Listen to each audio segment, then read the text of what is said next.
Onde que está aqui? Padre, esse aqui é interessante, já tem um tempão que esse e-mail veio e a gente ainda não respondeu.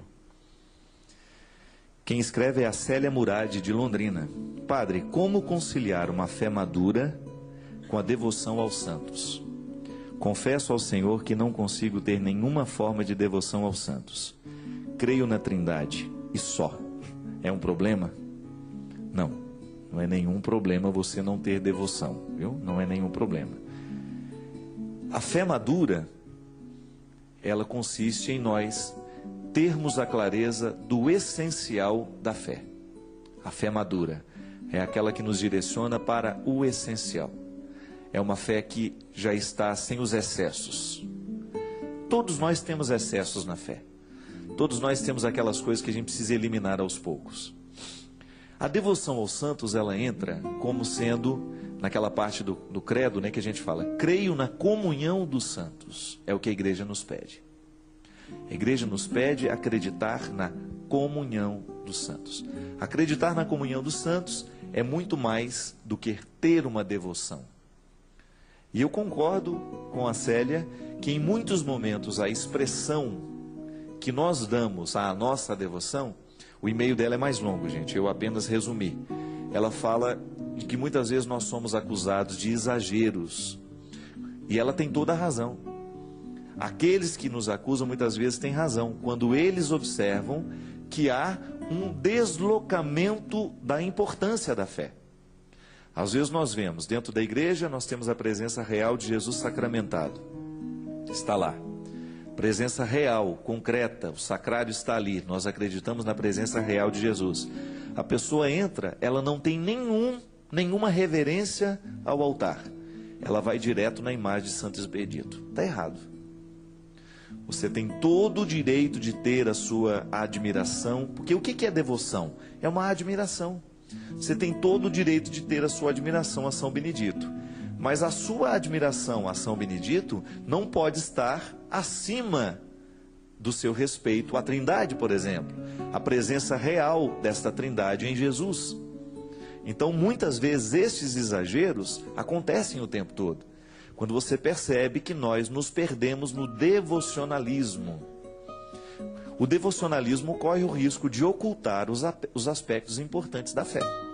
Assim como a devoção mariana também precisa ser equilibrada. E eu sempre tomo cuidado, porque eu dava aula na teologia, agora não mais, mas dava aula e esbarrava o tempo todo nesses tratados teológicos, né? Uma das principais heresias que nós podemos ter em relação a Nossa Senhora é justamente a gente esquecer a humanidade dela. Em muitas devoções, Nossa Senhora é uma deusa, e não é. Nós vamos tomar esse cuidado. O respeito a Nossa Senhora, o nosso amor à Virgem Maria, não pode colocar-nos, não pode nos fazer esquecer que ela só é quem ela é porque ela gerou o Filho de Deus. Não foi o contrário. Não foi Nossa Senhora que deu divindade a Jesus. Foi Jesus que deu divindade a Nossa Senhora. Então ela está como a primeira cristã, como sabiamente Padre Zezinho diz. Padre Zezinho tem uma teologia mariana muito bonita. Ele ensina com muita facilidade a teologia mariana. Ela é a primeira cristã, porque ela foi a primeira a ser beneficiada com o mistério da encarnação. A presença de Deus no seu seio. Mas eu não posso fazer Nossa Senhora virar a minha deusa agora. Não. Nem ela quer isso, minha gente. É intercessora.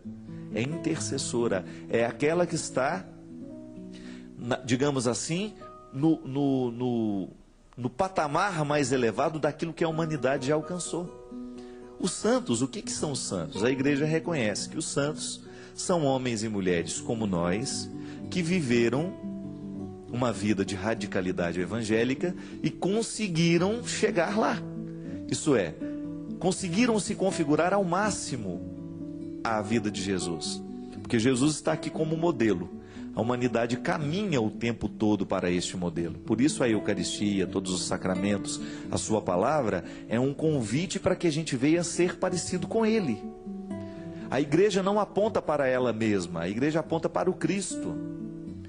O Papa não quer que a gente seja como ele, não. O santo não quer que a gente seja como ele. O santo quer que a gente seja como o Cristo. Então, quando eu olho para São José, quando eu olho para São Benedito, aí sei lá, essa montoeira de santo, né? Graças a Deus temos muitos. Foram muitos homens e mulheres que conseguiram chegar lá, neste nível de humanidade santificada, que a igreja reconheceu. Então nós olhamos para eles e nós admiramos. E quando a gente admira alguém, é natural que a gente queira algumas coisas daquela pessoa, não materialmente, não. Eu olho para aquele rapaz, eu acho que ele é muito bom no que faz, então eu sinto vontade de ser como ele. Este é o primeiro significado da devoção. É a gente se identificar com o jeito dele, mas não é colocá-lo acima de Deus.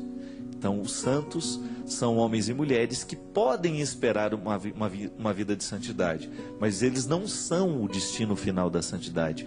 O destino final da santidade é Jesus. Eu não tenho que querer ser como Santa Teresinha lá no final, não. Eu sou como Santa Teresinha em algumas coisas aqui, porque o meu destino é chegar lá, em Jesus. Da mesma forma como ela só ficou santa, porque ela tinha Jesus como referência para ela. Ela não tinha ela mesma como referência de santidade. E muitas vezes nós erramos, e eu te dou toda a razão, minha filha, que às vezes, Célia, nós exageramos demais nos nossos devocionalismos e nós nos esquecemos do significado das coisas. E uma fé madura é uma fé clara. Se a gente não conhece o que a gente crê muito mal. A gente precisa mergulhar. E aliás, eu tomo esse cuidado o tempo todo. Nós precisamos estudar a nossa fé. Nós muitas vezes não sabemos nada do que a gente acredita. E qualquer perguntinha que alguém que já conhece um pouquinho mais a Sagrada Escritura, ou que conhece uma outra teologia que não é a nossa, e que nos coloca na parede, a gente já não tem mais respostas. Não pode ser assim.